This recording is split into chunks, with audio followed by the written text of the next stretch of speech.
Imagine you catch your absolute best friend in a terrible, undeniable lie. Like, in that exact second, the truth of your entire friendship is completely destroyed. Everything you thought you knew about this person, about your shared history, about, your own ability to judge character. It all just vanishes. Right, it all vanishes. And most of us experience that moment as this catastrophic failure. We think of truth as a static, unchanging fact. We treat it like a coin you can find on the ground, pick up, examine, and put right into your pocket. Yeah, you either have the coin or you don't. Exactly. You either possess the absolute truth of that friendship, or you were just living in an error. It's clean, it's binary, and it is entirely static. And it is incredibly comforting to view reality that way, isn't it? I mean, treating truth like a solid object in your pocket gives you this profound sense of finality. It gives you control over a world that is inherently chaotic. It makes things safe. It makes things very safe. But the source material we're diving into today argues that this instinct, this desire for a clean, static truth, is not just slightly misguided, it is fundamentally wrong. Wow. Fundamentally wrong. Yeah. The destruction of your friendship in that moment of betrayal isn't a failure to find the truth. The text argues that truth is absolutely not a coin. Instead, truth is actually this living, breathing, and sometimes agonizingly painful process of evolution. So it's not just a thing I can hold. No, not at all. Truth isn't something you just stumble upon and possess. It's something that has to, become true through a profoundly messy historical journey. And that is exactly what we are here to unpack in this deep dive. We are exploring the foundational ideas of what is widely considered one of the most notoriously difficult, dense philosophical texts ever written. Oh, absolutely. It's a beast. Right. Specifically, we're looking at the preface and introduction to this monumental work about the development of human consciousness. But our mission today is to decode these world-shifting ideas completely without the confusing academic jargon. We are stripping all of that away. Exactly. The goal is to get to the beating heart of how you and I actually learn, grow, and understand reality. We want to make these concepts so clear and grounded that a high schooler could perfectly understand them, but robust enough that they fundamentally change how you view your own life. Which is a massive undertaking because, the philosopher behind these ideas intentionally wrote in a way that forces you to struggle. He believed that the struggle itself is part of understanding the truth. Well, we're going to try to lessen the struggle just a bit today. Fair enough. But we're going to use everyday life to map out this territory. From the betrayal of a friend, to cooking a lamb dinner, to taking a chaotic train trip to Beijing. We're going to show that the ultimate reality isn't found in some abstract, cloudy realm of theories, but in the everyday process of living, breaking down, and rebuilding. Okay, my brain is already putting up defenses here, so I need to push back right away. If truth isn't a simple fact, what on earth is it? I mean, if I ask you what the capital of France is, I just want you to say Paris. I don't want a whole life story about the sociological development of the French state. You just want the data point. Right, I want the data point. If I'm building a bridge, I want the tensile strength of the steel. I want the final answer. Why are we complicating something that, for basic survival purposes, needs to be straightforward? You're touching on the exact problem the text tackles first, which is the illusion of the final answer. Your desire for the raw data point, like Paris, or the tensile strength of steel, is completely natural. But the text argues that a straightforward data point, isolated from its context, is actually a dead artifact. A dead artifact? That sounds a bit dramatic. It's a corpse of a truth, not a living one. Think about how we usually study complex subjects, like history or philosophy.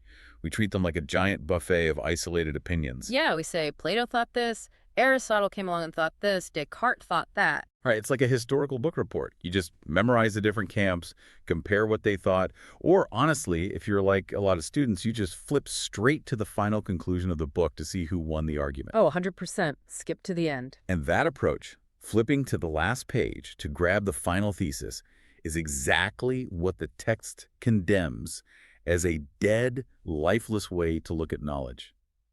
It turns human history into a graveyard of ideas, where everything in the past is just a mistake that we finally corrected.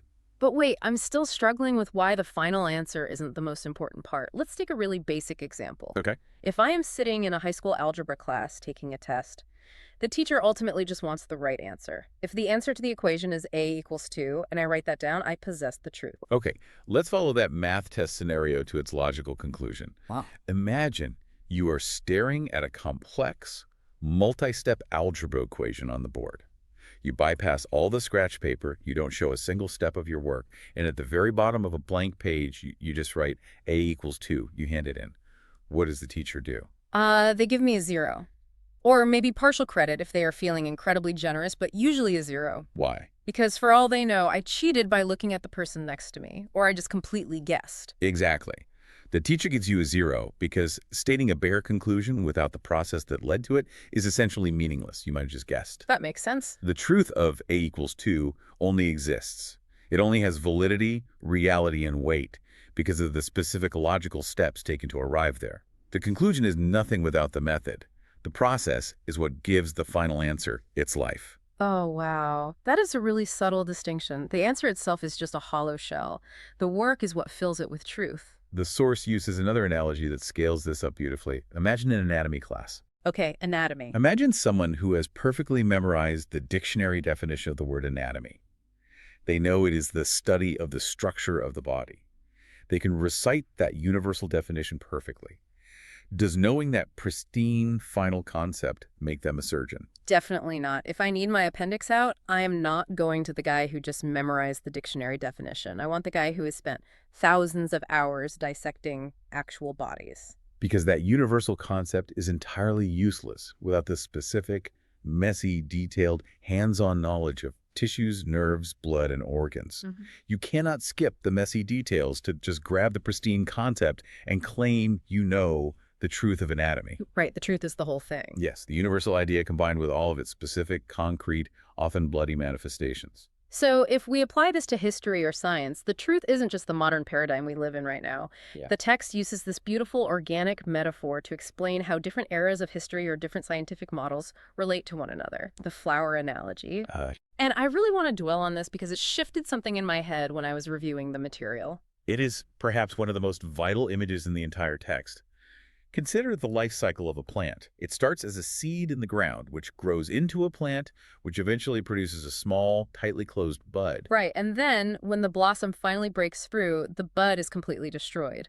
It literally ceases to exist so the blossom can emerge. The bud has to die for the blossom to live. Right.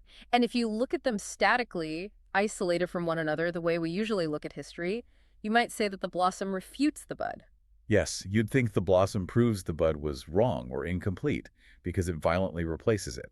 And then, as the season turns, the blossom's petals wither and fall away, and the fruit emerges. The fruit then replaces the blossom as the true destiny of the plant. So someone looking at it like a simple true or false test would say, the bud was a lie, the blossom was a lie, the fruit is the only truth. They view difference as contradiction. They think that because these stages are different, they must be at war with one another. But in reality, their fluid nature makes them absolutely necessary stages of one living organism. The bud wasn't wrong. No, the blossom wasn't a mistake. Mm-hmm. They were absolutely necessary stages of truth that had to exist and had to be destroyed for the fruit to exist. I want to scale this up to see if I truly grasp it. Let's look at the history of science. For centuries, Newtonian physics, gravity, motion, apples falling from trees was the absolute truth. It was the bud. Right, it was the bud. It worked perfectly for the world they observed.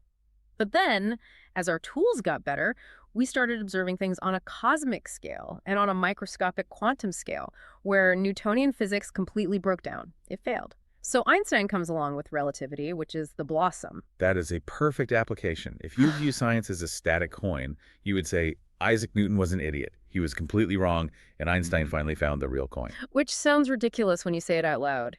Because it is a deeply ignorant way to view human progress. Einstein's relativity could not possibly exist without the foundation of Newtonian physics. Newton wasn't a failure. His worldview was the necessary precursor that had to be pushed to its absolute limits and eventually shattered for the new blossom of human understanding to open. So the truths of the past aren't a graveyard of embarrassing mistakes. They are a garden in motion. The truth is the whole life cycle of the plant, not just the fruit you pluck at the very end.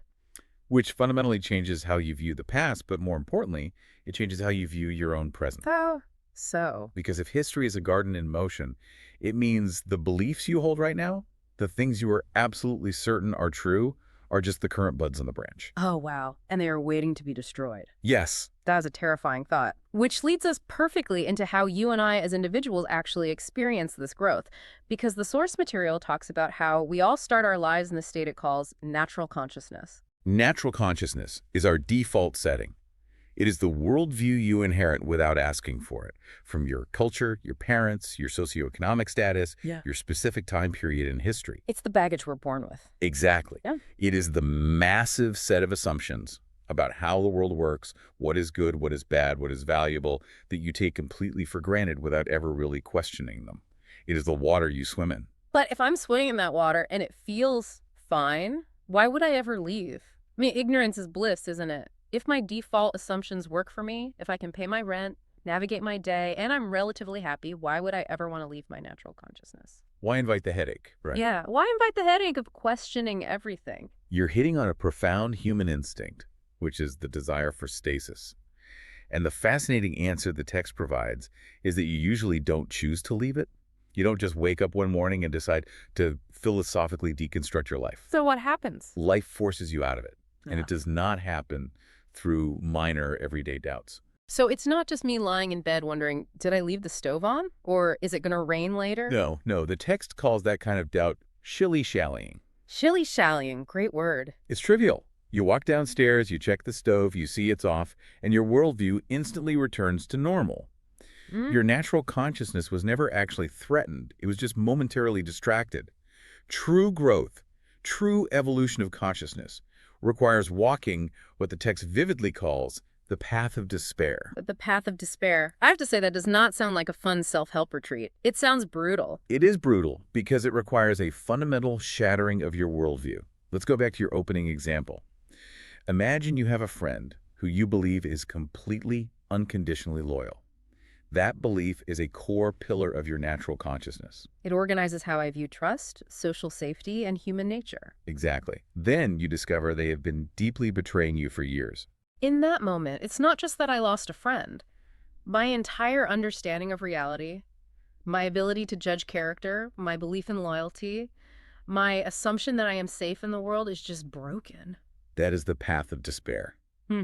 You realize your previous truth was actually an illusion? Or think of a teenager who has grown up believing their parents are infallible, all-knowing heroes. Which is the necessary bud of childhood, right? Yes. Yeah. But eventually they discover a deep flaw or a lie or simply realize their parents are just struggling, terrified, flawed humans trying to figure it out like everyone else.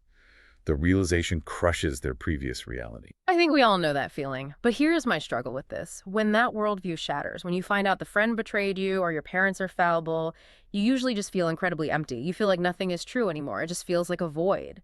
And that void is the most dangerous pivot point in human development. When your old truth is destroyed, the easiest, most tempting thing to do is to fall into pure nothingness, a state of total cynical skepticism where you throw your hands up and say, everything is a lie, trust is impossible, all people are garbage, the world is meaningless. Yeah, that's a very common reaction. The text issues a massive warning against this. It says this kind of empty skepticism is lazy. Instead, when our worldview shatters, we must undergo what it calls determinate negation. Okay, determinate negation. Let's unpack this mechanism, because this sounds exactly like the kind of academic jargon we promise to avoid. Fair enough. What does it mean for a negation, a destruction to be determinate? Think of it as a specific nothingness. It means that when an idea or a belief is destroyed, it doesn't just leave behind an empty, featureless black hole. It leaves behind a very specific void shaped exactly like the error that was just destroyed. A void shaped like the error. Yes. The result contains the essence of what was lost, but elevated. It teaches you something new. I need an example for this, because I'm struggling. Though the source material actually has a surprisingly funny, relatable culinary analogy that helped me wrap my head around it. The lamb example. Oh, let's definitely use the lamb. Imagine your natural consciousness, your inherited belief is, I hate lamb. Lamb is a terrible, inedible meat. Okay. Why do you believe this? Because growing up, every single time your family cooked it, it was severely overcooked. Tough, gamey, dry as a bone. Your worldview regarding lamb is rock solid. I am firmly in the anti-lamb camp. I will fight anyone who says otherwise. Then, by chance, you are invited to a dinner party by a chef. The main course is lamb.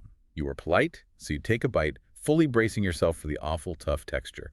But this lamb is braised for 12 hours, it falls off the bone, it is seasoned beautifully with rosemary and garlic. Your mind is completely blown. My lamb is bad worldview is officially shattered. I am on the culinary path of despair. But notice what happens next. You don't fall into an empty void of skepticism. You don't drop your fork and say, food is an illusion, taste means nothing, I can never trust my tongue again. No, I don't become a food nihilist. Because you experience a determinate negation. The old truth lamb is negated, it is destroyed. But it is replaced by a richer, more specific, more nuanced truth. Which is, badly cooked lamb is terrible, but properly cooked lamb is magnificent. Exactly. The new truth includes the memory and reality of the old truth. You didn't forget what the tough lamb tasted like, but the new truth surpasses it. The old truth was the bud, the new truth is the blossom. And that mechanism preserving the old while simultaneously destroying and elevating it is the engine of all human progress. And it doesn't just happen to individuals eating dinner, it happens to entire societies. Let's scale this up to something massive then. Because the source material uses historical epochs to illustrate this societal determinate negation. Let's look at the American Civil War and the Reconstruction era that followed. Consider the natural consciousness of a massive part of the United States prior to the Civil War. It included the brutal institution of slavery as a structural, legally accepted, economically foundational truth of that society. Right. The war itself was the societal path of despair. It was a violent, catastrophic shattering of that society, utterly destroying that old, unjust truth. But the crucial point here is that the destruction of that system didn't just leave a blank, featureless void in history. Society didn't just stop existing. It wasn't pure nothingness. The destruction of that highly specific, deeply flawed system left a determinate nothingness. The absence of the old system created a highly specific demand for new institutions. Because the specific error was the enslavement and disenfranchisement of an entire population. Yes, and the resulting void demanded the creation of the Freedmen's Bureau. It demanded the 13th, 14th, and 15th Amendments. It demanded new schools and a radically new understanding of citizenship. The new societal configuration arose directly out of the specific determinate ashes of the old one. So whether we are talking about eating lamb, or recovering from a personal betrayal, or the massive evolution of human rights, progress isn't just taking an eraser to the chalkboard and starting with a blank slate. Not at all. It is physically building the new truth on the specific shape of the errors of the past. The errors of the past are the scaffolding for the truths of the future. My brain is officially stretched. But, okay, if society is constantly building new institutions, or I am constantly forming new beliefs, who decides what those new beliefs should look like? Where does the blueprint come from? That is the big question. And that brings us to what I think is the most challenging, but ultimately most rewarding part of this entire deep dive. We need to talk about the separation between the observer, which the text calls the subject, and the world, which it calls the object. This is where we bridge from history into how reality actually functions moment to moment. Natural consciousness, our everyday way of walking around the world, assumes that the world is just out there. Right. It assumes that the world is a stage, and we are just sitting in the audience, passively watching the objects exist completely independent of us. Right. If you are listening to this on your commute right now, you are probably looking at your steering wheel or the seat in front of you on the train, and you are thinking, that object is just there, it has its own truth, and I'm just looking at it. It has nothing to do with me. But the text argues that the criterion, meaning the standard or the rubric by which we measure if something is true or not, actually exists inside our own consciousness. And I have to admit, I struggle heavily with this. Isn't a coffee cup just a coffee cup? I'm me. The cup is the cup. How can the standard of truth be inside me if the cup is sitting right there on the table, physically separate from my body? Let's stay with the physical objects, but look at how we judge them. How do you know what makes a true or good coffee cup? Let's use an analogy about baking to make this tangible. Imagine you are in your kitchen baking a batch of biscotti. Oh, double-baked, crunchy, perfect for dipping. Exactly. You pull the baking tray out of the oven, they cool, and you look at them. How do you know if they are true biscotti? How do you judge their reality? Well, I compare them to a standard in my head, like they need to be cut on the bias, they need to be baked twice so they're hard enough to dunk in hot coffee without instantly turning to mush, but they can't be so hard that they break your teeth. But where did that highly specific standard come from? Did the universe physically etch the definition of perfect biscotti into the fabric of space-time? Did it grow on a tree? No, obviously not. It came from human tradition. It came from Italian culinary arts, from my own expectations, from my past experiences of eating good and bad biscotti. Precisely. The criteria, the standard of truth by which you judge the object, lies entirely within human consciousness. When you judge the biscotti, or when a teacher grades a student's term paper, or when you decide if a coffee cup is functional, you are continually comparing the external object to an internal notion. Okay. The object stands over against you, physically separate, yes. Mm-hmm.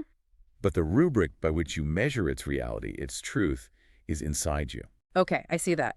But the text makes a massive distinction here between what an object is in itself and what it is for us.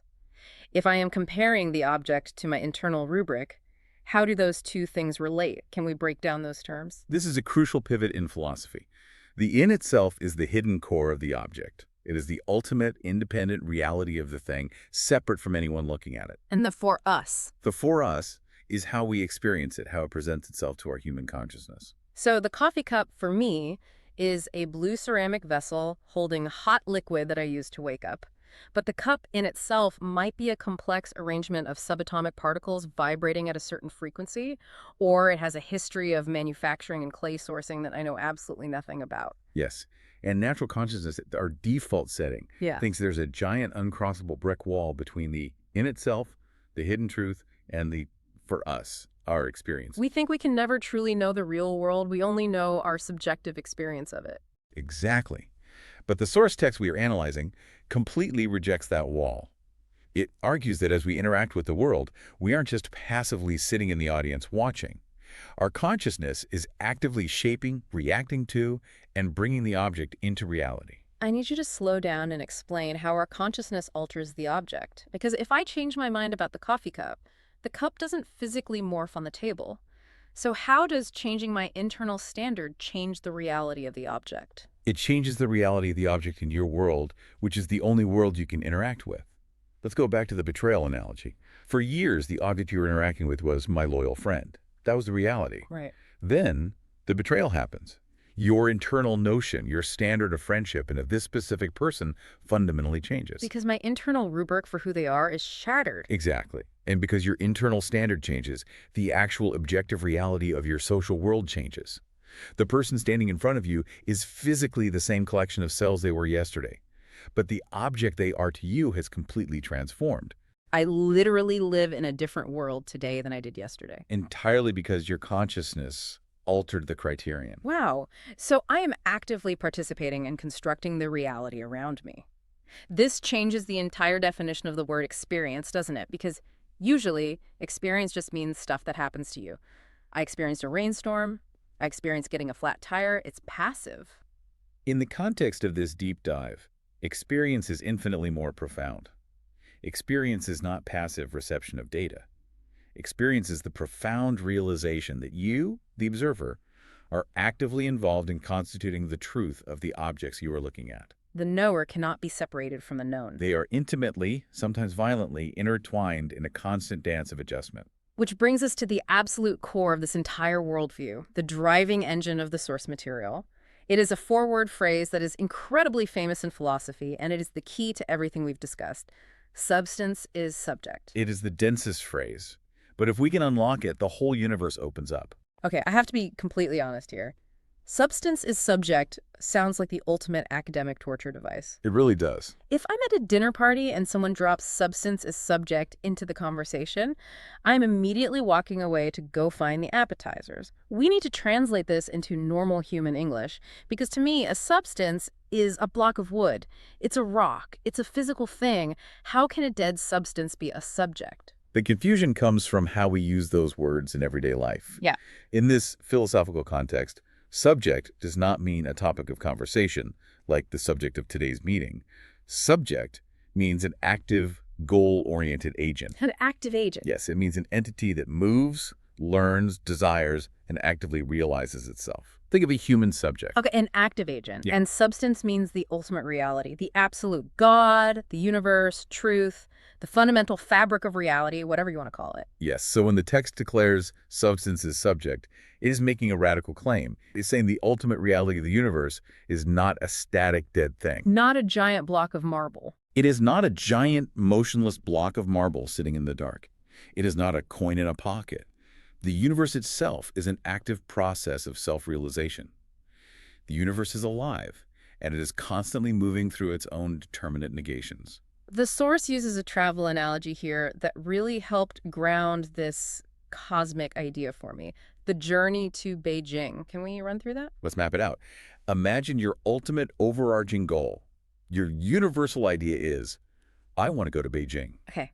I have the goal firmly in my mind, but right now, I am just sitting on my comfortable couch in my living room, stating the goal out loud. I am going to Beijing. If you just sit on your couch repeating that phrase, what have you actually accomplished? Absolutely nothing. I haven't moved an inch. I am just a guy on a couch making sounds with my mouth. Right. Your goal is an empty, abstract universal. It has no physical reality. It is a ghost.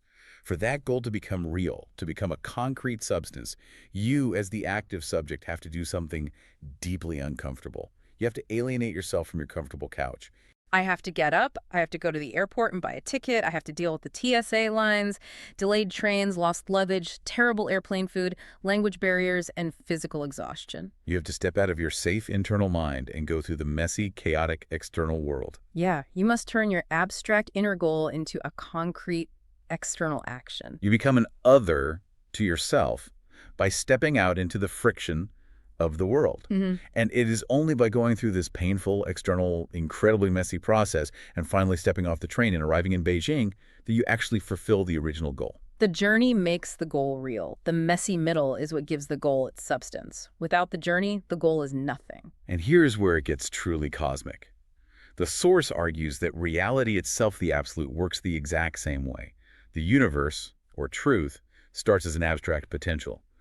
But to actually know itself, it has to split itself apart. It has to alienate itself. Wow. It goes through the messy, painful process of physical nature, of biological evolution, of human history, of wars, art, betrayal, and scientific discovery. And through that massive, chaotic journey, it returns to itself richer and fully realized. So humanity, our history, our pain, our discoveries, Yeah. we are the universe taking a train to Beijing. We really are. We are the messy middle that allows the universe to actually know itself. That is exactly it. We are the active subjects giving reality its substance. And the text vigorously contrasts this active, difficult, messy process with competing philosophical ideas of the time. There's another philosopher who is very popular who argued that the ultimate reality was just a pure, undifferentiated oneness. Like a state where all differences just melt away. Yes, a state where all differences, all pain, all the messy friction of life just dissolve into a giant, peaceful unity. It sounds a bit like modern toxic positivity. Everything is one, man. Just ignore the bad vibes. And the source material has a, frankly, hilarious, legendary insult for this kind of philosophy. It calls that pure, featureless unity the night in which all cows are black. It is one of the greatest philosophical insults ever written. Think about the imagery. If you stand in a field in the pitch black of midnight, you can't tell a brown cow from a spotted cow from a white cow. They are all just black shapes. Every single difference is erased by the darkness. So if your philosophy or your personal mindset just erases all the beautiful, complex, painful differences in the world to maintain peace, if you just wave your hands and say, everything happens for a reason, we are all just one energy, the text says you're being intellectually lazy.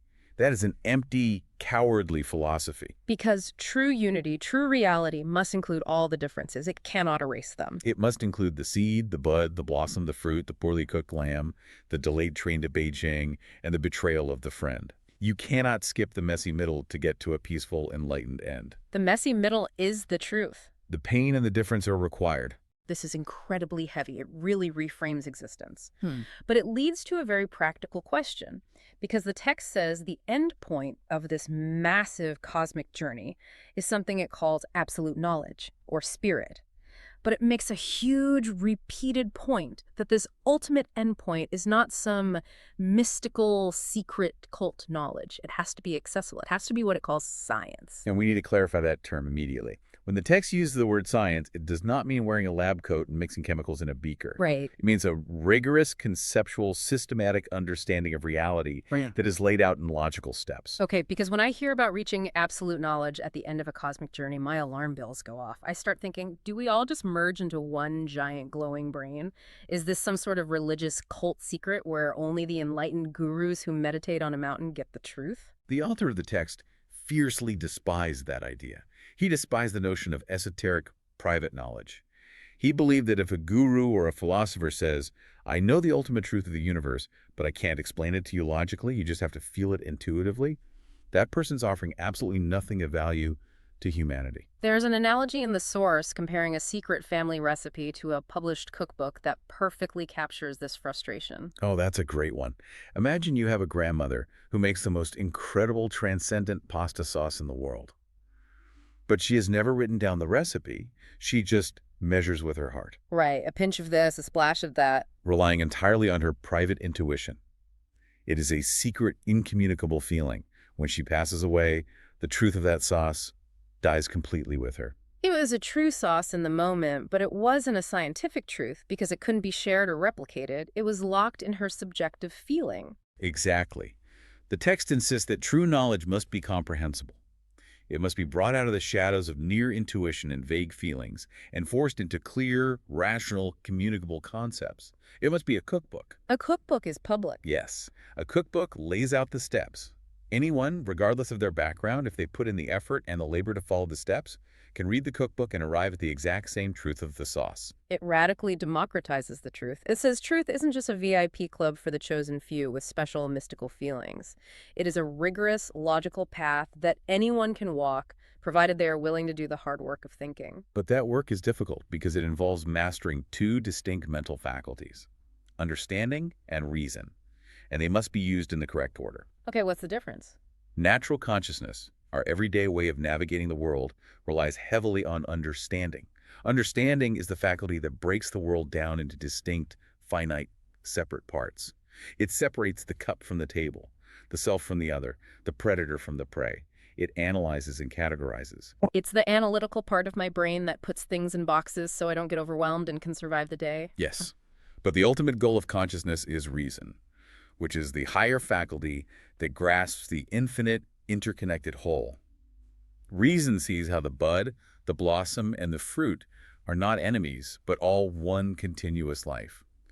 Reason sees how the subject and the object are intertwined. So, if reason is the ultimate goal, why don't we just jump straight there? Why don't we just start by saying everything is interconnected? Because if you just jump straight to everything is interconnected, without doing the analytical work, you fall right back into the night where all cows are black. You get a lazy, empty unity. The text argues that you cannot skip the understanding. So you need both. Understanding is the ladder you must climb to reach reason. You have to use the analytic brain to rigorously break the world apart before you can truly comprehend how it fits back together. You cannot skip the steps. My brain feels like it has been broken apart and put back together about 3 times during this conversation. It's a workout. We have covered a massive, monumental amount of ground today.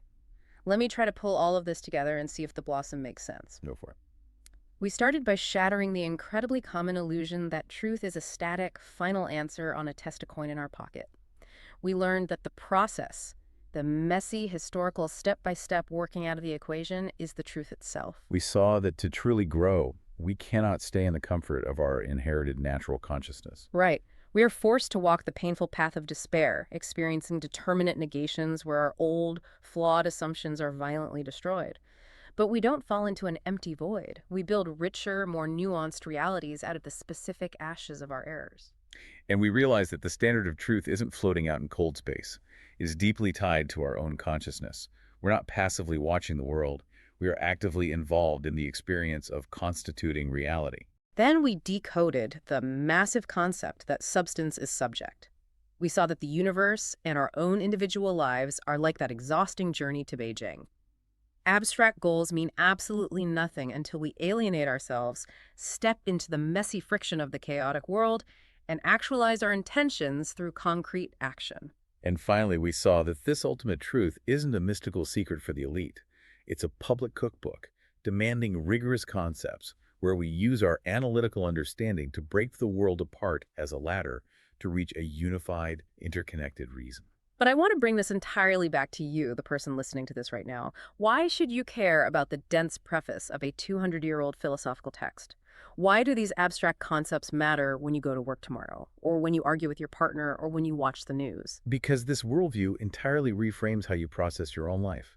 It changes how you view failure, heartbreak, societal collapse, or simply the daily experience of being dead wrong about something. It does. When your worldview is shattered by a betrayal, a profound failure, or a sudden embarrassing realization of your own ignorance, you are not failing.